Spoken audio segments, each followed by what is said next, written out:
baby boy was come to earth to bring us joy. And I just want to sing this song to you. But it goes like this: the fourth, the fifth, the minor fall, and the major lift. With every breath I'm singing hallelujah,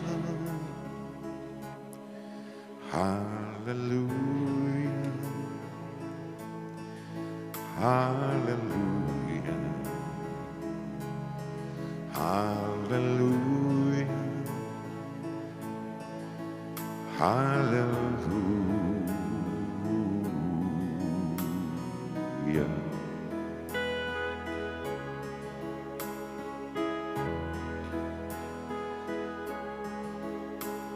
A couple came to Bethlehem, expecting child.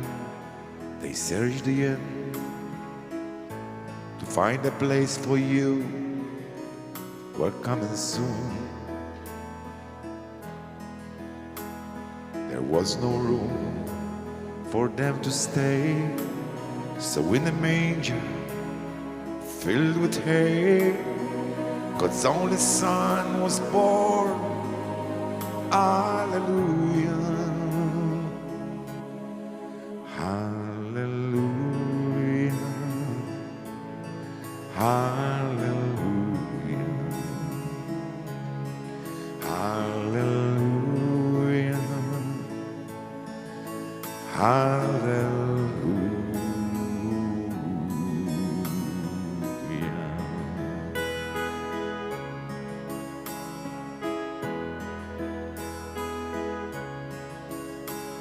The shepherds left their flocks by night to see this baby wrapped in light.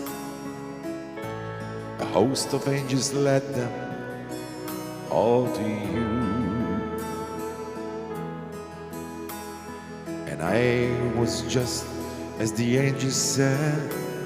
You find him in a manger bed, Emmanuel and Savior.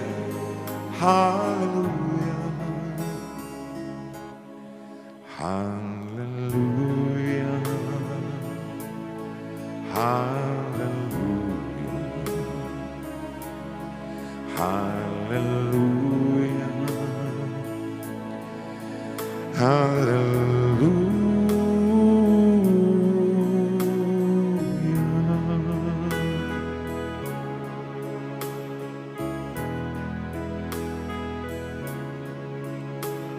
A star shone bright up in the east.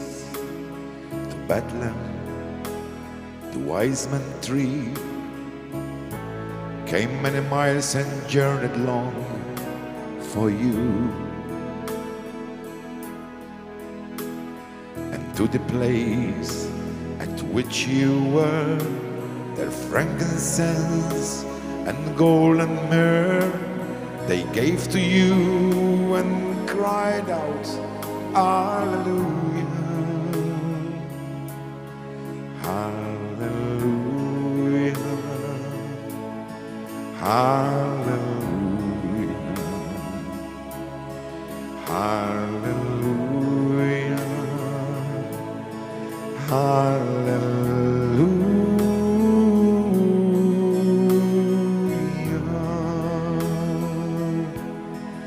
Hallelujah, hallelujah, hallelujah, hallelujah.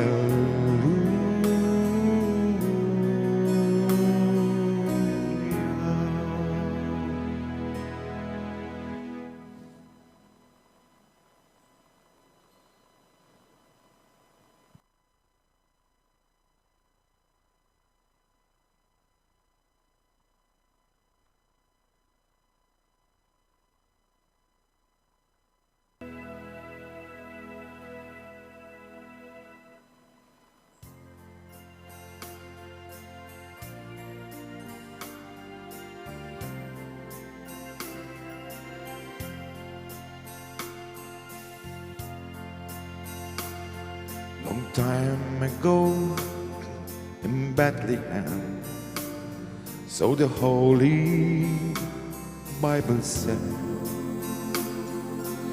Mary's boy child, Jesus Christ, was born on Christmas Day.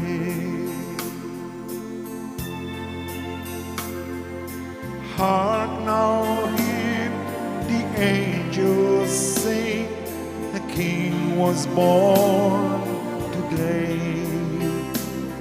and man will live forevermore because of Christmas Day. While shepherds watch their flocks by night, they see a bright new shining star. They hear a choir sing a song. The music seemed to come from afar. Hark now, hear the angels sing, a king was born today, and man will live forevermore because of Christmas Day. Now Joseph and his wife Mary came to Bethlehem that night. They found no place to bear her child, not a single room was in sight. And then they found a little nook in a stable all forlorn, and in a manger cold and dark, Mary's little boy was born. Hark now, hear the angels sing, a king was born today, and men will live forevermore because of Christmas Day. Hark now, hear the angels sing, a king was born today, and men will live forevermore because of Christmas Day. Long time ago in Bethlehem, so the Holy Bible said, Mary's boy child, Jesus Christ, was born on Christmas Day.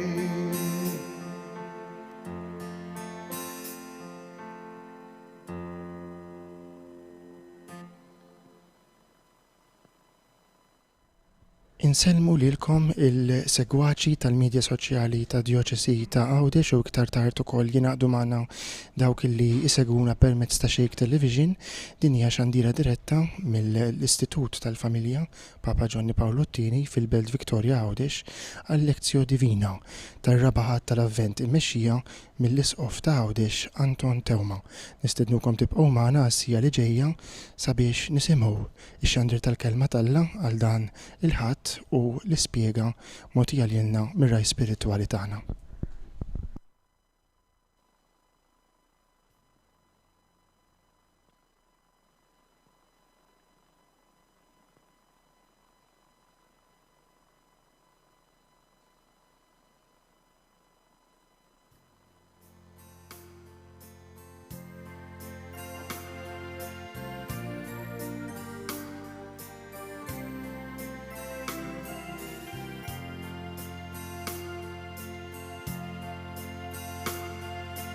Long time ago in Bethlehem, so the Holy Bible said, Mary's boy child, Jesus Christ, was born on Christmas Day. Hark now, hear the angels sing, a king was born today, and men will live forevermore because of Christmas Day. While shepherds watch their flocks by night, they see a bright new shining star. They hear a choir sing a song. The music seemed to come from afar. Hark now, hear the angels sing, a king was born today,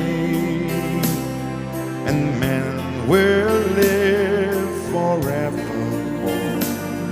because of Christmas Day. Now Joseph and his wife Mary came to Bethlehem that night. They found no place to bear her child, not a single room was inside.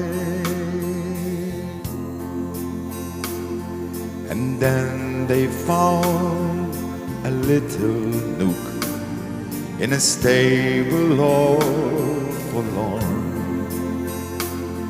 And in a manger cold and dark, Mary's little boy was born.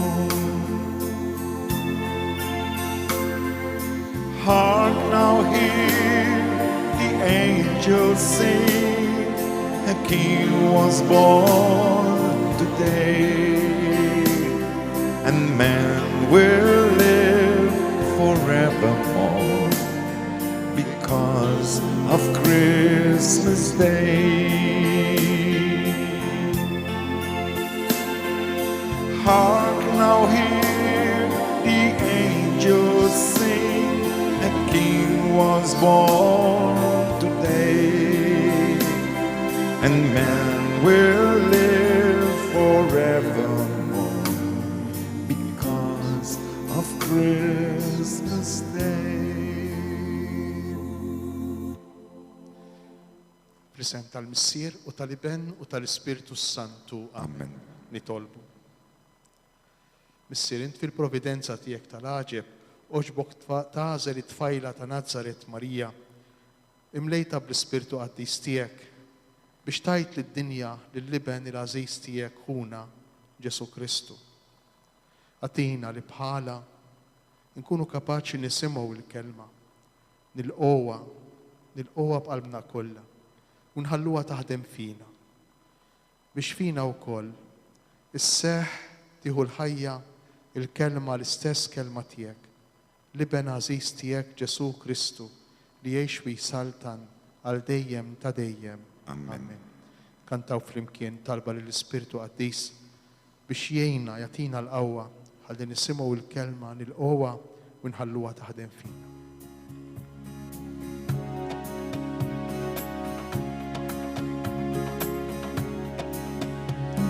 Spiritu Qaddis tal-Mulej, dawwa lil-moħna, lil-qalbna biżbir, kun għalina ser milja ta' kull fer. Qawwi lirruħna mulej.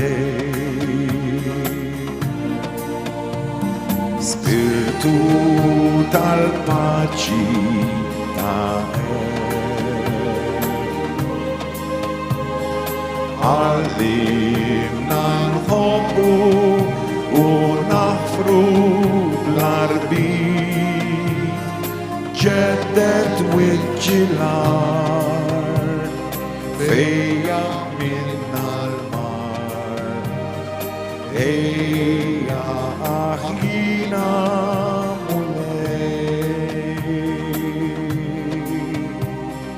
هيا أحيينا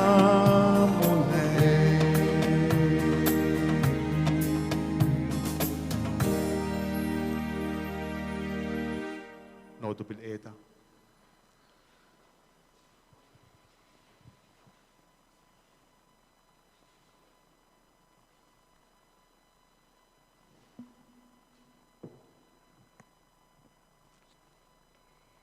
Qari mill-Evanġelju skont San Luqa. F'dak iż-żmien, Alla bagħat l-Anġlu Gabriel f'belt tal-Galilija, jisimha Nazaret.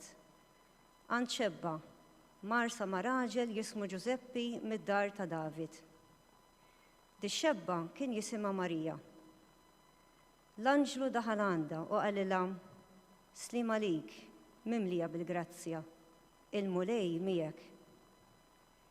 Id ħawdet ħafna għal dan il-kliem u bdiet taħseb bejna u berruħa x'setet qatt tfisser din it-tislima.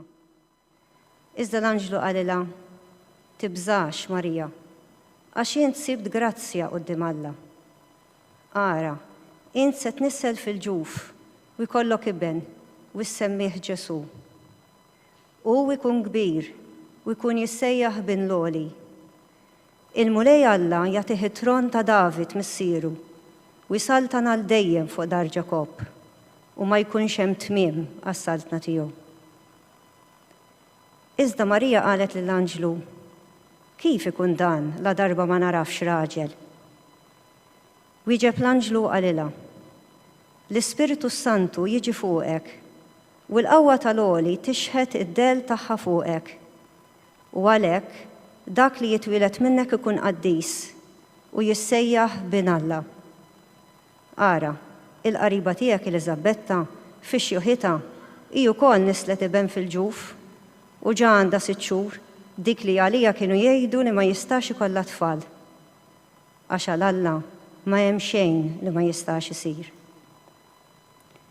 Imbagħad qalet Marija: Ara, jien il-qaddejja tal-mulej, ħajsir minni skont kentek.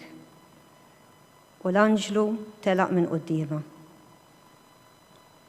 Il-kelma tal-mulej. التفحير ليلك كريستو.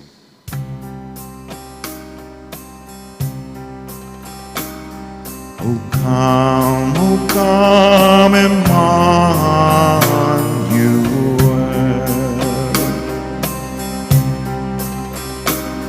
and ransom captive Israel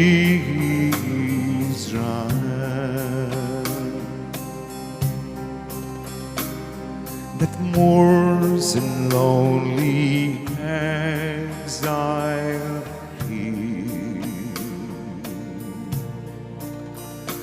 until the Son of God appears.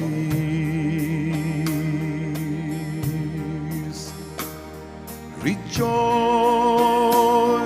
rejoice, Emmanuel shall come to thee, O Israel.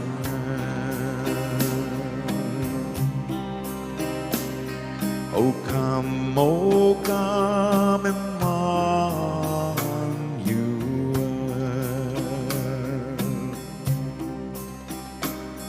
and ransom captive Israel that mourns in lonely exile here until the Son of God appears. Rejoice, rejoice, Emmanuel shall come to thee, O Israel. Rejoice, rejoice, Emmanuel shall come to thee, O Israel.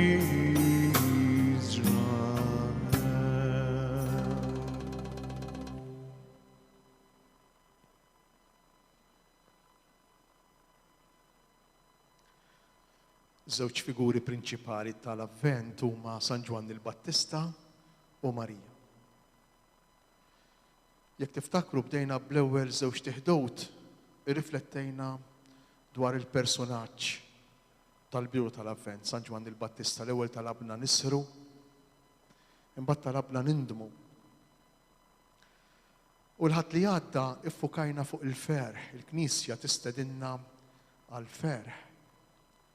U dawn it-tlet verbi, isru, indmu u ifirħu, nistgħu niġbruhom illum fil-milja tagħhom fil-personaġġ li tippreżentalna il-Knisja fil-Vanġelu tal-lum, Marija. Qegħdin nirriflettu fuq dan il-Vanġelu għat-tieni darba, għax diġà riflettejna fuqu fil-festa fis-solennità tal-Kunċizzjoni fit-8 ta' Diċembru. U dawk li għamlu n-novena jew qed jagħmlu n-novena hawnhekk fl-Istitut tal-Familja diġà irriflettejna fuq dan l-episodju darb'oħra. Però il-kelma tal-laq hija bir bla qiegħ. U kull meta nixorbu minnu, kull meta nixorbu minn dan il-bir, dak l-ilma li nixorbu ikun adattat għal moment tal-istorja li nkunu għaddejjin minnu. Ġifieri żgur li Alla fil-providenza tiegħu qiegħed jogħġbu jerġa' jippreżentalna din is-silta l-lejla għax b'xi mod għandna bżonna. Għax b'xi mod irid isalvana. U għalhekk kull Vanġelu jibda f'dak iż-żmien. Li ma hu dak iż-żmien. Forsi t-traduzzjoni tal-Malti ma tantx tgħinna għax f'dak iż-żmien moħħna jmur għal passat għal meta ġara. Imma fil-liturġija il-Vanġelu jibda dejjem f'dak iż-żmien biex jurina li l-kelma li qed nisimgħu hija adattata għall-lum. Dak iż-żmien huwa dan iż-żmien. Huwa llum. Dan iż-żmien illum. U se naraw kif dan il-Vanġelu iseħħ fil-ħajja tagħna llum. Kif dan il-Vanġelu huwa l-istorja tagħna ta' kull wieħed u kull waħda minna. U kif aħna ninsabu f'dan il-Vanġelu. Il-Vanġelu jirrakkonta il-ġrajja tiegħi, il-ġrajja tiegħek. Allura f'dak iż-żmien Alla bagħat l-Anġlu Gabriel f'belt tal-Galilija. Jisimha Nazaret. Ftit qabel Alla jibgħat l-Anġlu Gabriel fil-belt ta' Ġerusalem, fit-Tempju biex iwassal l-aħbar tat-twelid ta' Ġwann il-Battista. Riflettejna fuqha ftit ilu. Il-biċċa xogħol li kellu l-Anġlu dakinhar ma kienx diffiċli daqskemm hi diffiċli il-missjoni li għandu llum. Għaliex? Għax tmur twassal il-messaġġ ta' Alla fil-Ludija, fil-belt ta' Ġerusalem, fit-Tempju ta' Ġerusalem, fis-santwarju tat-Tempju, ġifieri fin-naħa ta' ġewwanet tat-Tempju. Lil min? Lil Zakkarija illi l-Vanġelu jgħidilna kien raġel ġust, kien bniedem illi l-liġi jobdija sal-inqas tikka fid-dettall. Wara li kien ilu jitlob, kien ilhom jitolbu Eliżabetta biex ikollhom tarbija. Ma kienitx xi missjoni il-barra minn normal. Tant illi fl-Antik Testament insibu li din l-istess missjoni seħħet diversi drabi. seħħet ma' Abram u Sara. Huma wkoll fl-anzjanità tagħhom, fl-isterilità tagħhom kellhom lil Iżak. Seħħet ma' Anna u Elkana. Seħħet ma' Manoah u l-mara tiegħu ommu missier Sanson. Seħħet kemm il-darba għandna linja fl-Antik Testament ta' nies sterili jew nies anzjani illi bl-intervent ta' Alla jidħol Alla u jkollhom il-wielt, ikollhom in-nisel, it-tarbija. Imma din il-biċċa xogħol il-ġdida, din il-missjoni l-ġdida li għandu l-Anġlu Gabriel illum hi missjoni differenti, hi iktar straordinarja, tmur lilien minn normali. U jekk fil-ktieb tal-Ġenesi l-awtur jistaqsi u jgħid hemm xi ħaġa li hija impossibbli għal Alla, jistaqsija dejn l-awtur b'referenza għat-tqala ta' Sara il-mara ta' Abram. Hemm xi ħaġa li hija impossibbli għal Alla u ma jirrispondijiex, sintendi jirrispondiha bil-fatti għax Sara twellet ikollha lil Iżak, it-tifel tagħha. Il-Vanġelu tal-lum jekk tiftakru jispiċċa mhux iktar b'domanda jekk hemm xi ħaġa li impossibbli għal Alla, imma jispiċċa b'affermazzjoni għax għal Alla m'hemm xejn illi huwa impossibbli.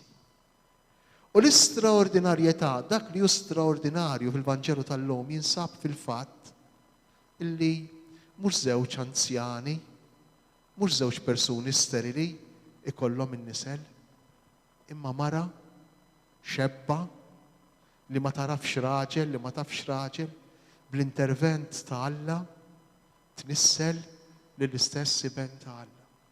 Bil-qawwa tal-Ispirtu Qaddis tnissel lill-istess iben ta' Alla, il-verb ta' Alla Ġesu. U din hija l-esperjenza li aħna nistgħu nagħmlu, anzi, imsejħin biex nagħmlu fil-ħajja tagħna.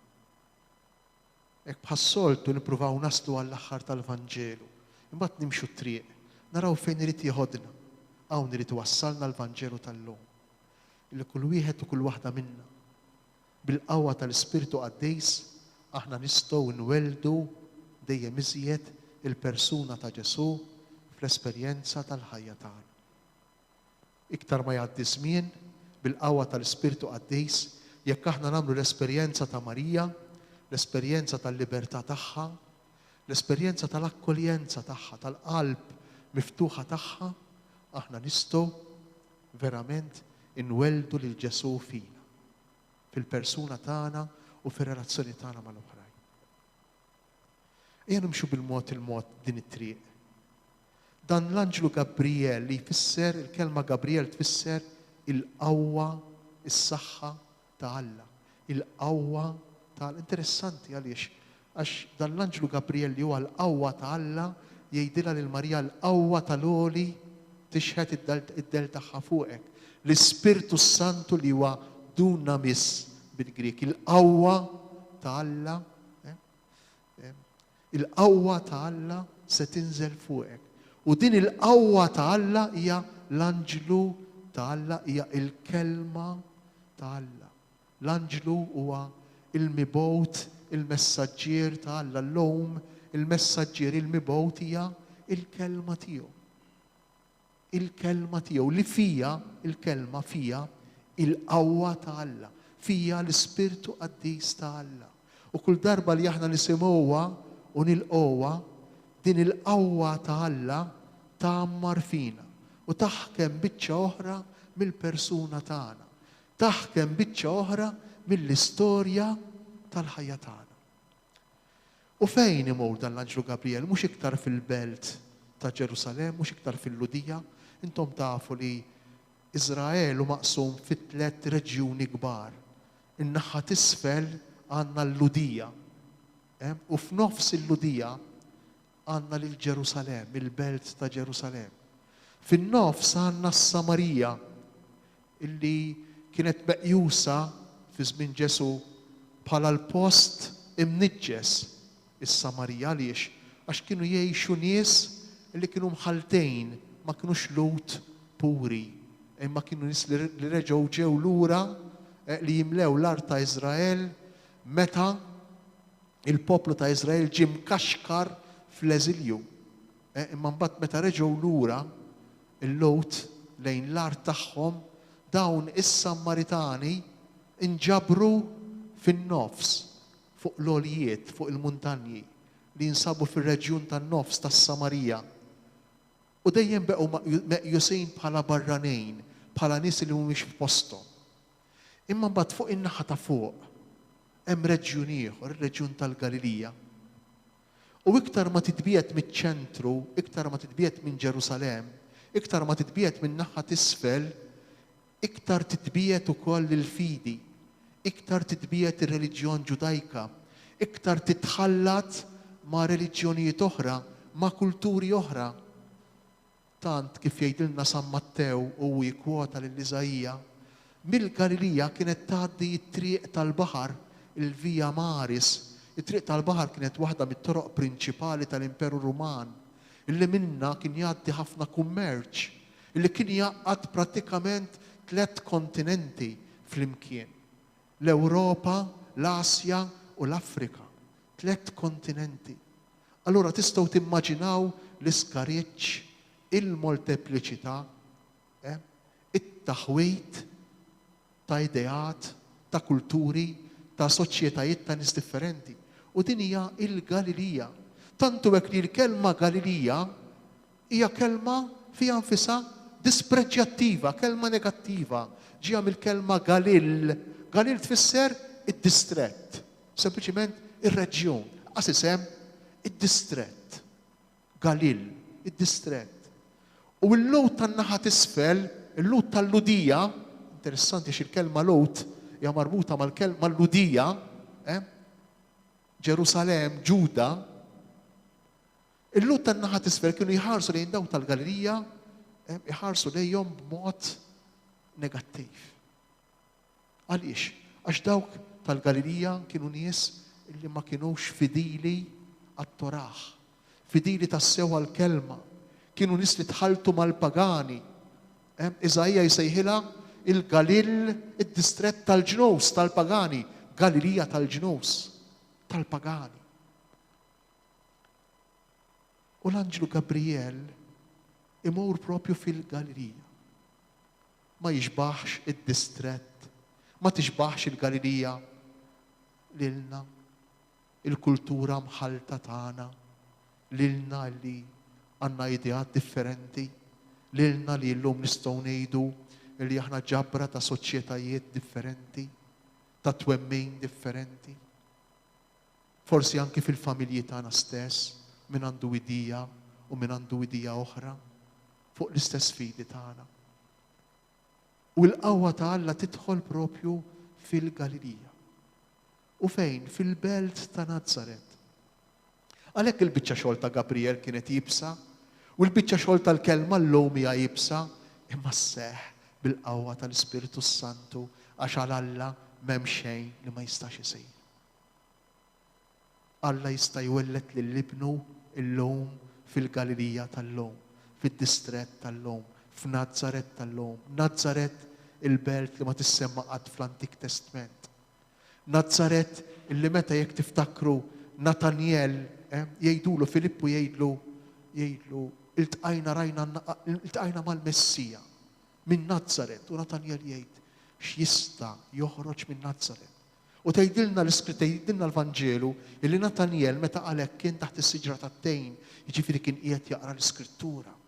Jiġifieri kien bniedem verament devot, bniedem li jaf x'fiha l-Bibja, bniedem li kien fidejl għat-Toraħ, li kien jaqra jafa tajjeb it-Toraħ. X'jista' joħroġ minn Nazaret? Kultant aħna mhux ukoll nibdew ngħidu imma fejn spiċċat il-fidi, fejn sparixxiet il-fidi. Kif jista' jkun dan it-tifel tiegħi jew din it-tifla tiegħi li ħallit il-Knisja? Kif jista' jkun il-ħbieb tiegħu jew tagħha li ħallew il-Knisja? Kif jista' jkun li jerġgħu lura, li jersqu x'tama hemm għalihom? Kemm nagħmluhom aħna wkoll dawn il-mistoqsijiet? Kemm jiġuna lilna wkoll dawn id-dubji? Id-dubju ta' Natanjel, kif jista' jkun? Kif jista' jkun fil-Galilija, kif jista' jkun f'Nazzaret? U fid-dar, l-anġlu jidħol fid-dar. Kif edna minn kien hawn n-novena, Marija ma jkollix dera, imma Marija tidħol fid-dialogu f'komunikazzjoni sempliċi ma' żagħżugħ ma' dan l-anġlu li jidħol fid-dar tagħha imbagħad joħroġ mid-dar tagħha. Kollox hu mibni marbut mas-sens ta' smieħ. Marija li tisma'. Marija li tisma'. U dan is-sens ta' smieħ allura jagħmel l-esperjenza ta' Marija wis iktar qrib tagħna. Għax aħna wkoll nistgħu nħadmuh dan is-sens ta' smieħ. Jidħol fid-dar tagħha. Li kienet xebba. Xebba marsa ma' raġel fil-mentalità ludija, iż-żwieġ kien isir f'żewġ fażijiet. Meta it-tfajla kien ikollha 12 sena u ġurnata. U ż-żagħżugħ kien ikollu 18 sena u ġurnata. X'kien jiġri? Missier u omm iż-żagħżugħ kienu jieħdu liż-żagħżugħ għand it-tfajla diġà magħżula. Din it-tfajla aktarx illi la żagħżugħ ma jkun qatra u laqqas hi ma tkun qatratu. Għaliex?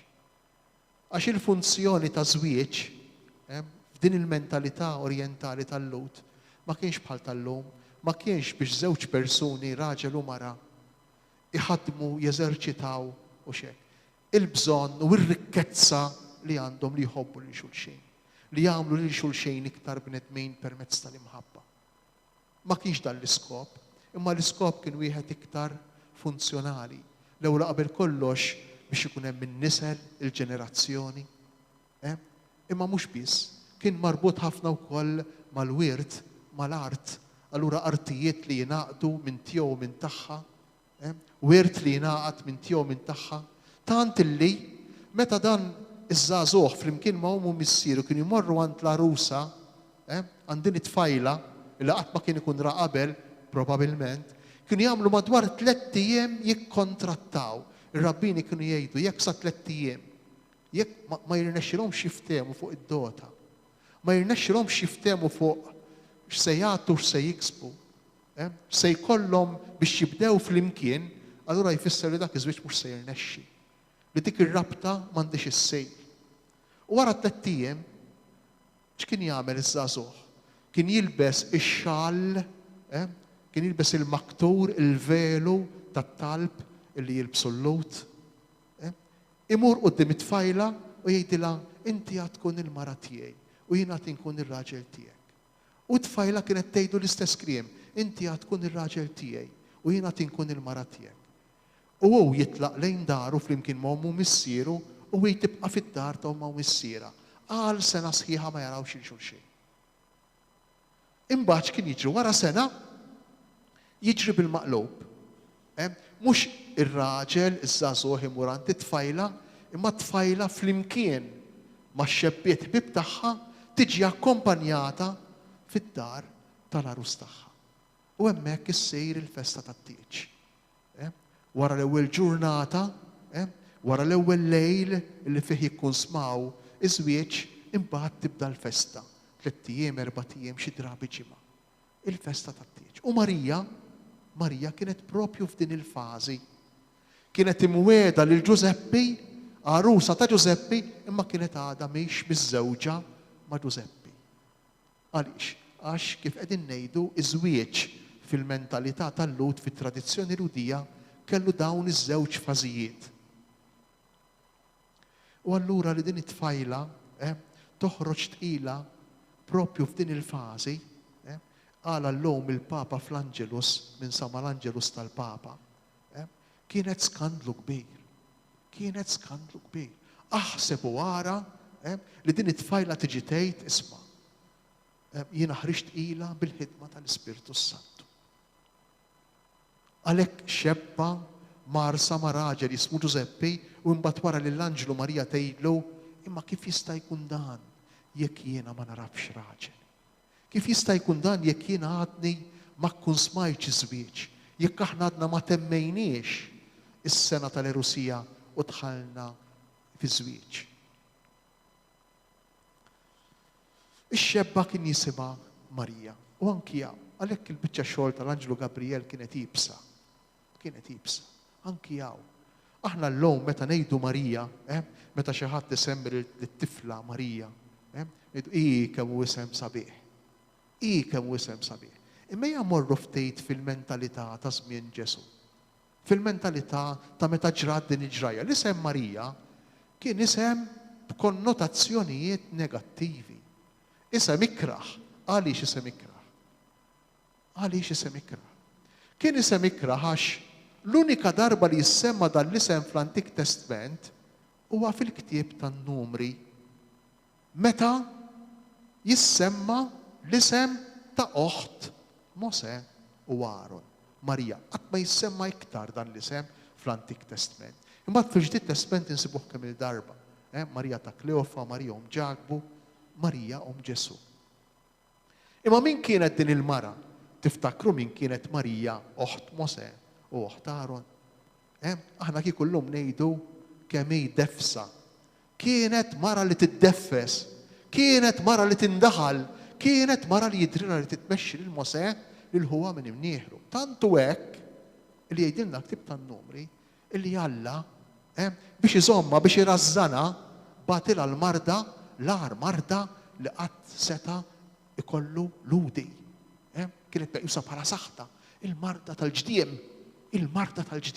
Huma mexjin fid-deżert. U allura ħadd mill-familji Lot ma kien jiġi f'rasu li jista' jsemmi lit-tifla tiegħu għal din il-mara illi ma tissemma qatt iktar biss isimha fl-Antik Testament. Ħadd iktar fl-Antik Testament ma jsemmi lil xi ħadd ieħor dan l-isem. U din il-mara jisimha Marija.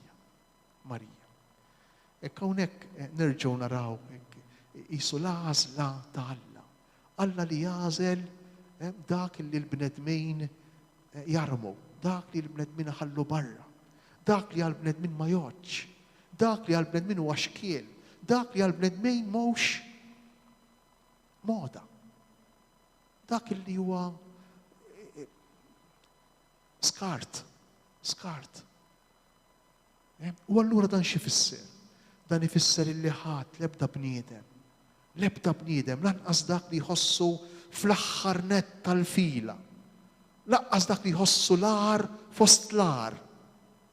M'għandu jħossu esklus minn din l-esperjenza li ġarbet Marija. L-Ispirtu ta' Alla li jaħdem fija u jwellet fija lill-għażiż iben ta' Alla, lil Ġesu nnifsu. L-anġlu daħal għandha u qalilha: Sliem għalik mibnija bil-grazzja il-mulej miegħek. Hawnhekk għandna 3 espressjonijiet tas-sew sbieħ. Sliem għalik. Sliem għalik hawnhekk mhix bonġu jew mhix kif int, imma sliem għalik hawnhekk hija wisq iktar qawwija. Sliem għalik hija ifraħ.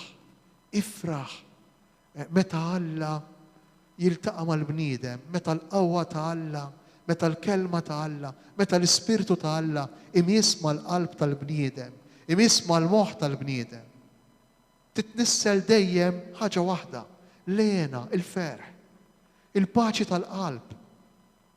Anki meta l-kelma ta' Alla iċċanfarna, anki meta l-kelma ta' Alla twissina, anki meta l-kelma ta' Alla tatina bil-pon, kultant tatina bil-pon fl-istonku tagħna. Għaliex? Għax ikun hemm xi ħaġa li aħna nkunu qegħdin nippruvaw nevitaw, naħarbu, nkunu qegħdin b'xi mod nippruvaw ningannaw lil nafusna fija, anki dakinhar. L-iskop tagħha wara x'ikun hemm għan wieħed, il-paċi tal-qalb. Għax fejn jammar Alla hemm misliem, fejn jiġi Alla, fejn joqgħod Alla, hemm il-kwiet, hemm il-paċi. U allura din ifraħ Marija hija il-funzjoni li tagħmel parti mid-DNA tal-kelma. Il-kelma kull meta tissemma, kull meta nisimgħuha, kull meta nħalluha tidħol fil-qalb tagħna, dejjem tħalli ħaġa waħda, il-paċi lena. Għaliex? Għax hija l-preżenza ta' Alla, hija l-qawwa ta' Alla. Hija l-istess Ġesu li bil-mod il-mod ikun qiegħed jitwielet, jitnisser, jitwielet u jikber fil-qalb tagħna. Mimlija bil-grazzja. Irriflettejna diġà fuq dan li aktar milli huwa aġġettiv, qedna li huwa nom propju, isem. Ke karitomene, isem, nom propju. Mimli bil-grazzja, trasformata, mibdula permezz tal-imħabba b'xejn ta' Alla. Il-grazzja x'inhi?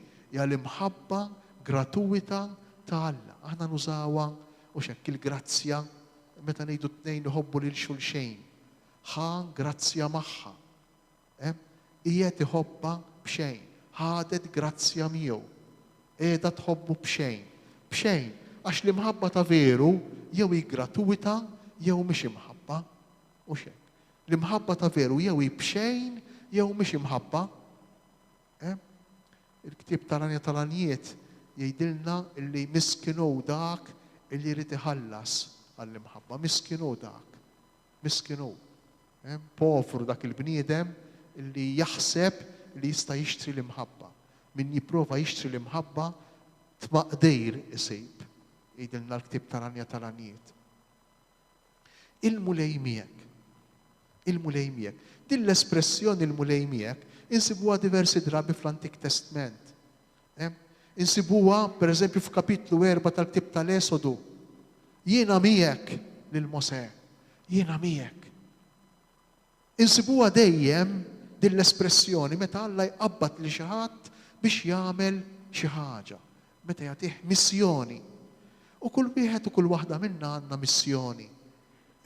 Kull wieħed u kull waħda minna għandna missjoni minn Alla. Kull wieħed u kull waħda, anki jekk ma nafux illi ġejja minn Alla, anki jekk indunajna aħna u qegħdin fija il-missjoni tagħna ta' missier ta' familja, ta' om ta' familja, ta' raġel miż-żewġ, ta' mara miż-żewġa, ta' xogħol li għandek, anki jekk sibt ruħek fija din il-missjoni. Ma kontx konxju qabel li hija sejħa minn Alla. Imma din hija il-ħajja li qed tgħix hija missjoni. Sakemm qed tgħixha b'intenzjonijiet kemm jista' jkun tajba biex isservi, biex tħobb, biex taqdi, allura hija missjoni. U kemm tkun isbaħ, il-ħajja li qed tgħix ta' raġel miż-żewġ, ta' mara miż-żewġa, ix-xogħol li għandek kemm ikun isbaħ jekk inti tgħixu kif inhu tassew, sejħa ta' Alla għalejk, missjoni. U jekk Alla sejjaħlek għax-xogħol li qed tagħmel, qiegħed jgħidlek jiena miegħek, il-mulej miegħek. Hekk qallu lil Ġidjuni. Ġidjuni wieħed mill-imħalfejn li Alla jqabdu biex bi-300 ruħ jaħbad għal eżerċtu innumerabbli, eżerċtu infinit kbir. U spiċċa biex rebaħ għaliex għax Alla kien miegħu. Jien miegħek. Meta Alla jagħti missjoni lil xi ħadd fl-Iskrittura fl-Antik Testament dejjem għandna din l-espressjoni. Il-mulej miegħek. U l-mulej hu miegħek, il-mulej hu miegħi ma' kull wieħed u kull waħda minna. Tħawdet ħafna għal dan il-kliem u bdiet taħseb bejna u bejn ruħha x'setet qed tfisser din it-tislima.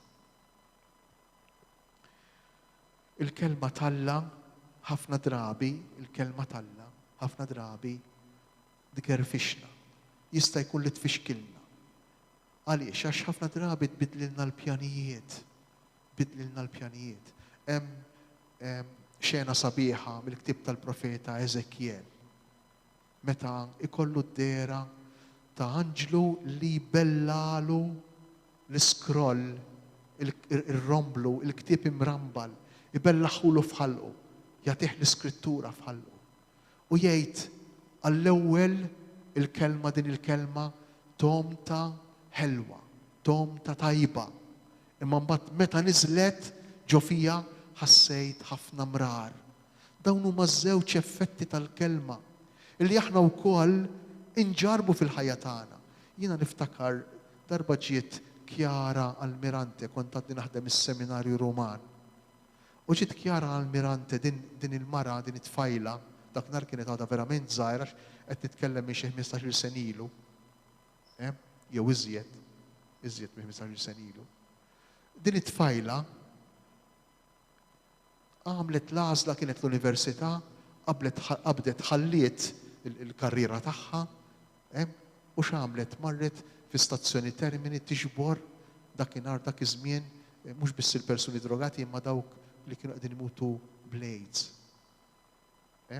U din it-tfajla niftakar li llum għandha diversi komunitajiet mad-dinja kollha, mhux biss l-Italja, kienet tiġi s-seminarju Ruman fejn kont naħdem biex tkellem lis-seminaristi.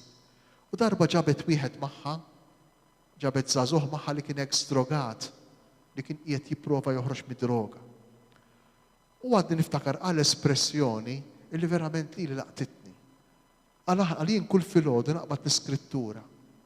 Għal u nipprova nara Alla x'in jgħidli. Għal imma ħafna drabi għal meta naqra l-iskrittura jien inħoss daqqiet kbar f'ġismi. Daqqiet kbar f'ġismi.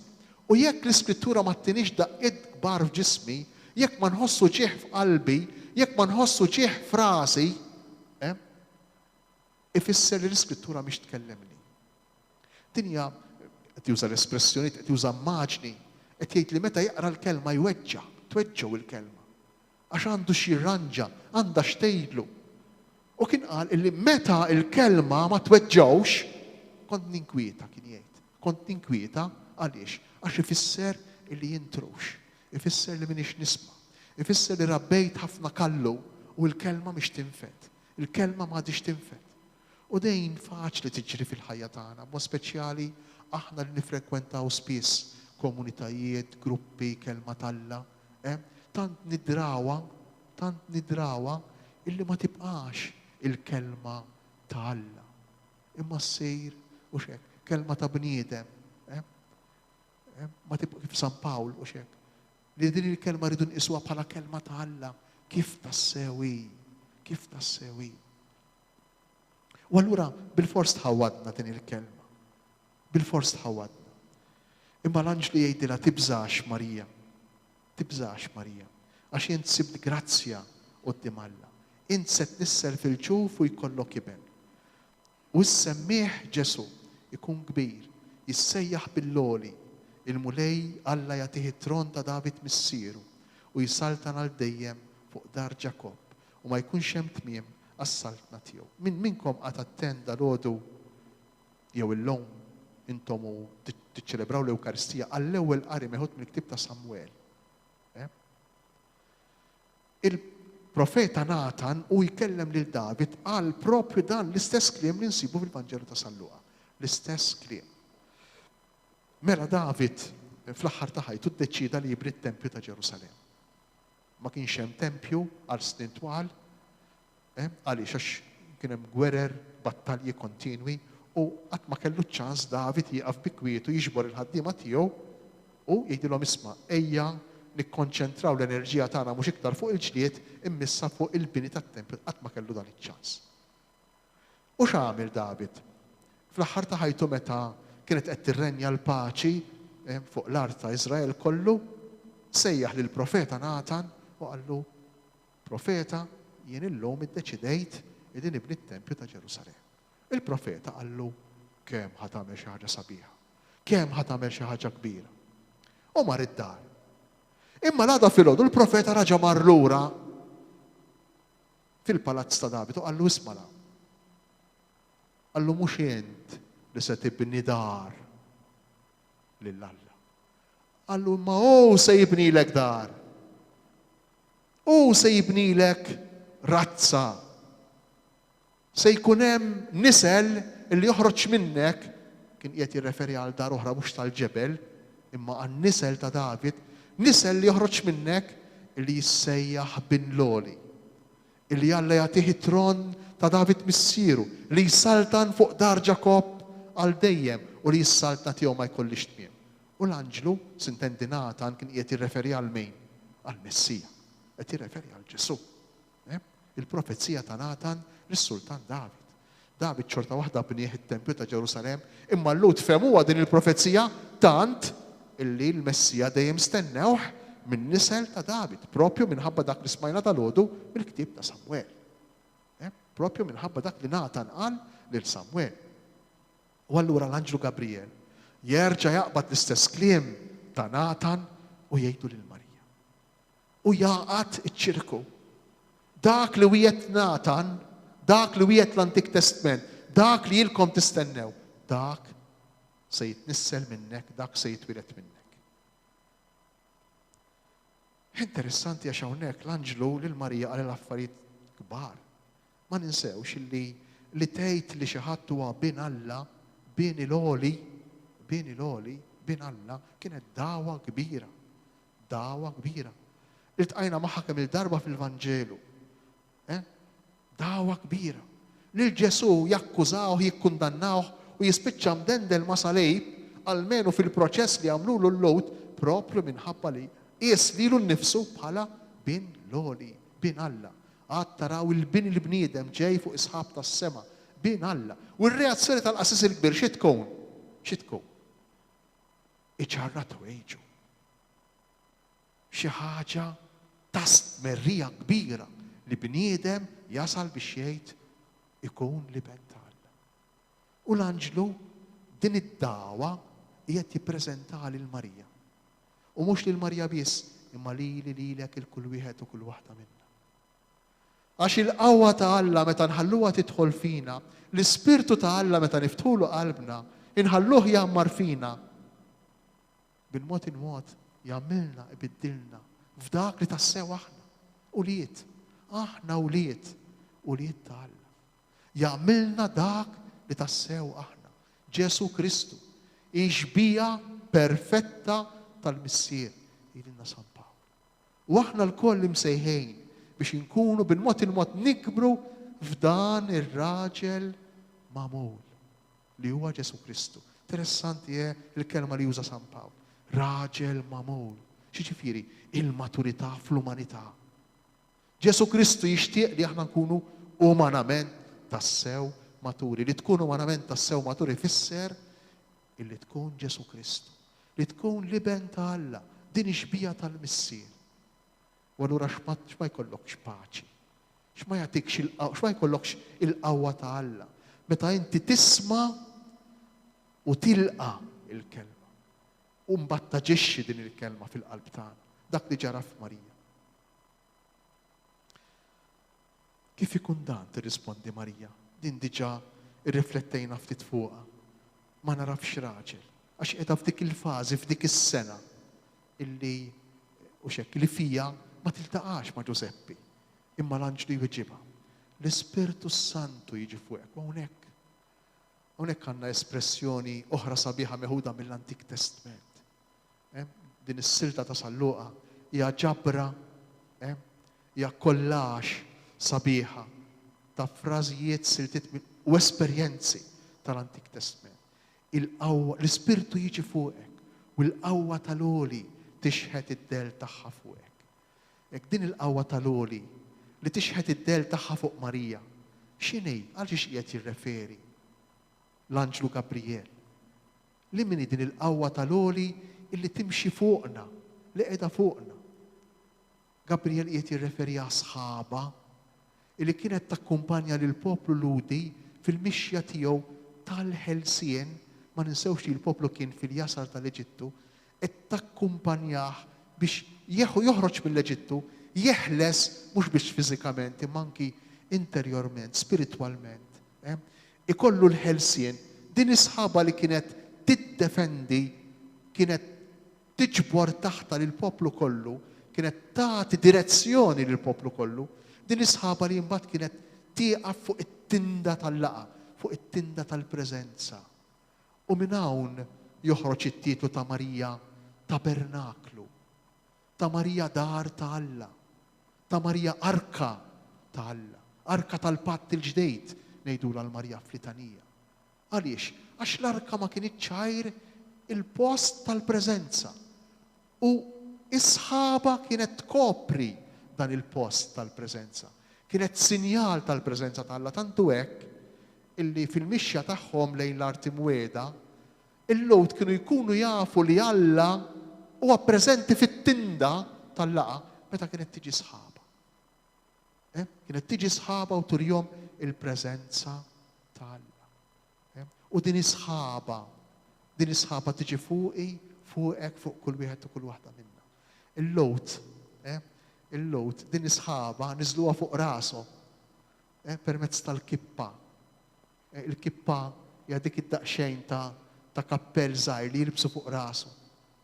Hija sinjal tal-id ta' Alla, ta' sħaba ta' Alla. Dik mhix qiegħda hemmhekk hekk ta' btiżjien ta' jew xi ħaġa ta' tradizzjonali, dik tfisser lejt ta' Alla li timxi fuqek, li tilbisha meta toħroġ mid-dar għax inti għandek bżonn lejt ta' Alla li timxi miegħek. U dak ifisser il-kliem tal-Anġlu l-Ispirtu is-Santu jiġi fuqek u l-qawwa tal-ori tixħet id-del tagħha fuqek u dak li jitwilet minnek ikun qaddejs u jissejjaħ bin Alla. U hawnhekk l-Anġlu jagħti lil Marija is-sinjal. Fil-waqt li Zakkarija jitolbu lis-sinjal, jitlob is-sinjal għax ma jemmenx, jitolbu bi kif jista' jkun. Kif jista' jitlob sinjal. U interessanti għax jiġri. Ara il-Vanġelu kemm hu rivelattiv kemm jurina. Min ma jismax il-kelma ta' Alla bħal m'għamel Zakkarija. Interessanti. Min ma jafdax f'Alla ma jkollux jgħid, jimmuta. Ma jkollux jgħid. Mhux ma jkollux jgħid ma jpaċpaċ ta', anzi, ipaċpaċ iżjed minn ħaddieħor, imma dak li jgħid min ma jismax il-kelma jimmuta. Zakkarija jimmuta. Hawnhekk għandna lil Marija li tisma' l-kelma, tilqa l-kelma u tagħti l-ħajja lill-kelma. Tagħti l-ħajja lill-kelma. Għal Alla m'hemm xejn li ma jistax ikun. U nikkonkludu b'din l-aħħar espressjoni. Imbagħad qalet Marija, ara, forsi tkun traduzzjoni, forsi ma nafx iktar preċiża kieku ngħidu hawn jien, aktar minn ara, hawn jien. Mhux ara, issa la tritek kien m'hemmx tagħmel. Le, iktar qawwija fl-oriġinal, hawn jien, dak li qed tgħid naċċettah. Mhux naċċettah passività għax ma nistax, le, irridu dik l-hawn jien ta' Marija, irridu. Iwa rridu jagħmel parti minn ħajti. Mhux nilqgħu naċċettah issa la tajtuli m'hemmx ta' le. Insir responsabbli tiegħu, insir proprjetarju tiegħu, nieħu l-inizjattiva irridu dik l-hawn jien ta' Marija, il-qaddejja tal-mulej. Hawnhekk għandna riferiment ċar għal Iżajja, l-għanijiet ta' Iżajja, il-qaddej ta' Jahwe. Il-qaddej ta' Jahwe li huwa dak li tant iħobb lil poplu hija figura tal-Messija, ta' Ġesu li kellu jiġi. Illi jieħu fuq il-martana, jekk tiftakru l-għanijiet tal-qaddej ta' Jahwe naqrawhom fil-ġimgħa mqazza. 2, 3, 4, l-ewwel 3 għanijiet ta' Jahwe u l-aħħar waħda l-ġimgħa, l-ewwel qari tal-ġimgħa l-kbira. Jieħu fuq il-martana, tabba bin-nikettana. Espressjonijiet tas-sew sbieħ. U Marija issejjaħ lilha nfisha il-qaddejja ta' Jahwe, il-qaddejja tal-mulej. Tuża espressjoni kelma qawwija. Bil-Grik hemm żewġ kelmiet li bihom tista' tgħid qaddej, hemm il-kelma diaknu, diakonos, u hemm il-kelma dule. Dule hija tkun il-sejr, tkun skjaf. Jiġifieri tagħti l-libertà tiegħek għax trid int imma. Għax trid int tagħtiha lis-sit tiegħek, tagħtiha lil dak li trid li jmexxilek ħajtek. U Marija tuża proprju din il-kelma, dule. Jien inħalli li nnifsi kollni kemm jien fidejk. U hawnhekk għandna lura xena, hekk kuntemmu biha, xena sabiħa ta' Marija illi hija doċli, illi hija 100% kollha kemm hi laqa ta' Alla, tilqa lil Alla, bir-rieda kollha tagħha. Mhux passività, imma b'inizjattiva, b'attività. Hawn jien il-qaddejja tal-mulej ħajsir minni skont kelmtek. Hekk jalla. Ek din is-silta tal-lum, Marija kemm aħna devoti tagħha. Kull darba li nħarsu lejja, kull darba li nitolbuha. Ek tejna nimxu passi ieħor il-qudiem f'din l-esperjenza qawwija tagħha, mod speċjali f'din il-konklużjoni ta' din is-silta hawn jien il-qaddejja tal-mulej ħajkun minni skont il-kelma tiegħek. Hekk jalla kull wieħed u kull waħda minna joħloq vojt fih. Noħolqu verġinità fina, vojt fina. Biex il-kelma tal-Alla jkollha wisa biżejjed fejn toqgħod u taħdem. Hekk jalla ma nimlewx il-ħajja tagħna lilna nfusna bistorbju kontinwu, b'impenji kontinwi. Hekk biex aħna wkoll, kull meta nisimgħu il-kelma, kull meta nagħmlu esperjenza ta' Gabriel, ta' din il-qawwa ta' Alla li tidħol f'ħajjitna, aħna wkoll inġarbu dak li ġarbet Marija. Il-verb ta' Alla bieni loli jammar fina, jieħu l-ħajja fina. Jew nitolbu lil Marija, nagħmlu mument qasir ta' skiet. Nitolbu lil Marija, li kienet mimlija bil-grazzja biex lilna wkoll tatina l-għajnuna, tatina l-qawwa.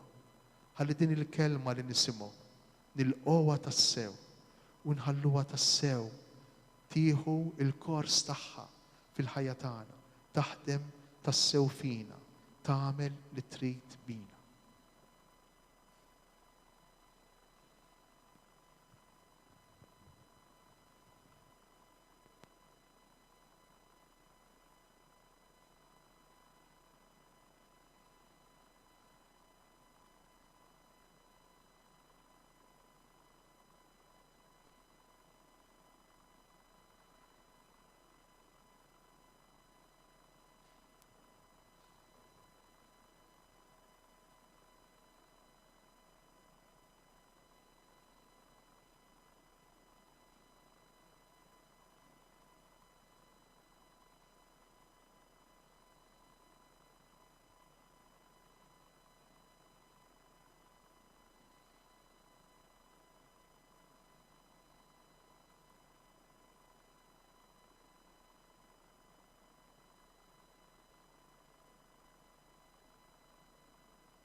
Nħeġġiġkom biex tkomplu tagħmlu t-talba ta' kuljum mill-Facebook ta' Dioċesi fil-familja tagħkom, talba li tkompli takkumpanjana biex inħejju verament il-qalb tagħna, il-familja tagħna għat-twelid tal-Messija, għat-twelid ta' Ġesu. Sam u bil-wieqfa u flimkien inkantaw it-talba tal-Missier.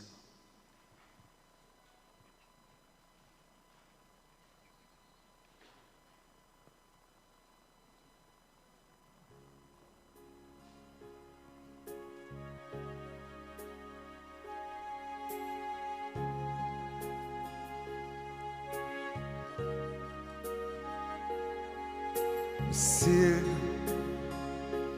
Abba Missier,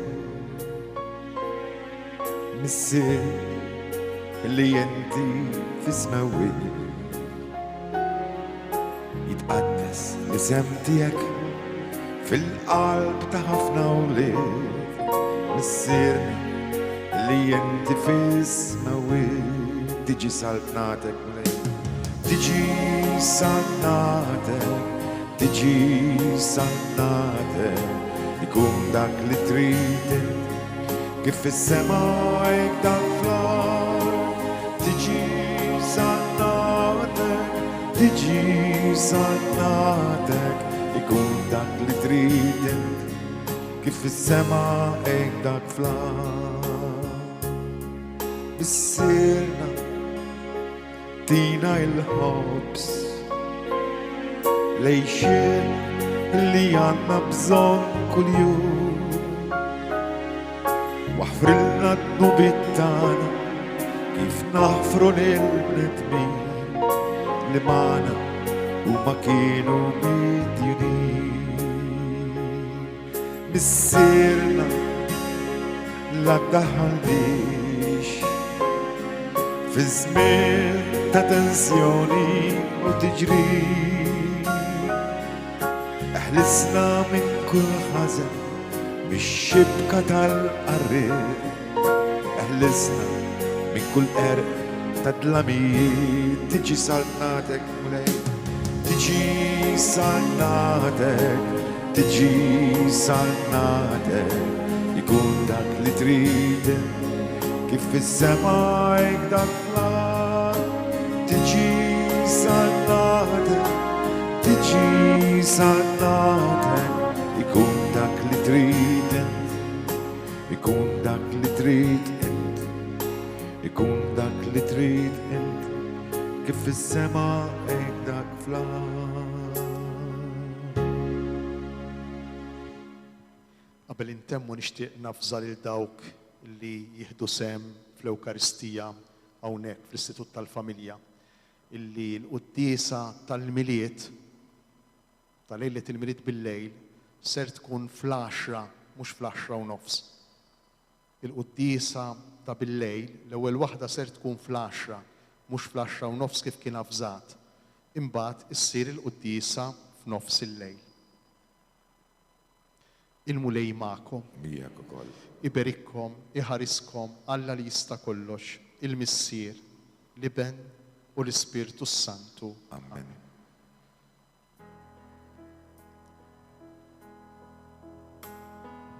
Oh, holy night, the stars are brightly shining. It is the night of our dear Savior's birth. Long lay the world in sin and error pining, till he appeared and the soul felt its worth. A thrill of hope, the weary world rejoices, for yonder breaks and new and glorious morn. Fall on your knees, oh, hear the angel voices, oh, night divine, oh, night when Christ was born, oh, night divine,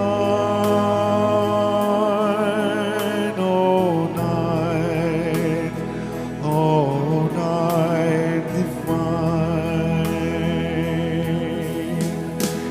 Noel, Noel,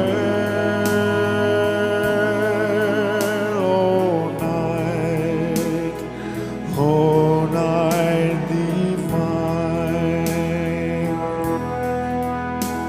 Noel, Noel, oh, night divine. Noel, Noel,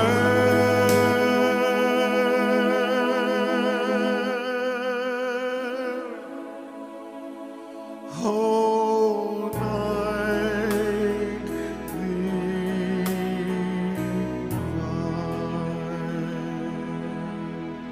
Kun infaħħar Ġesu Kristu. ta' Shake Television flimkien ma' segwaċi tagħna fuq YouTube u Facebook ta' Djoċesi ta' Għawdex. Nixtiequ nirringrazzjawkom illi kontu magħna mhux biss għal din ix-xandira tal-lejla ma matul dawn l-erba' tieħdu tal-Avvent tal-Lezzjo Divina immexxija mill-Isqof ta' Għawdex Anton Tewma. Jiena nixtieq nirringrazzja lil ċefaj Audiovisuals illi ipprovdewlna is-servizz tekniku sabiex sejna waslu dawn ix-xandiriet. Imma fuq kollox grazzi lilkom eżies illi segwejtuna minn qalbna nixtiequlkom fisem il-Knisja f'Għawdex il-festi tajba miliet qaddejs tħejjija sabiħa bi preparazzjoni għal festa tat-twelid ta' Siedna Ġesu Kristu. Nħeġġukom żommu ruħkom aġġornati permezz tal-medja soċjali tagħna, speċjalment il-paġna ta' Facebook fejn hemmhekk ikun hemm aktar xandiriet għal matul il-jiem li ġejjin. Natukom il-lejla tajba.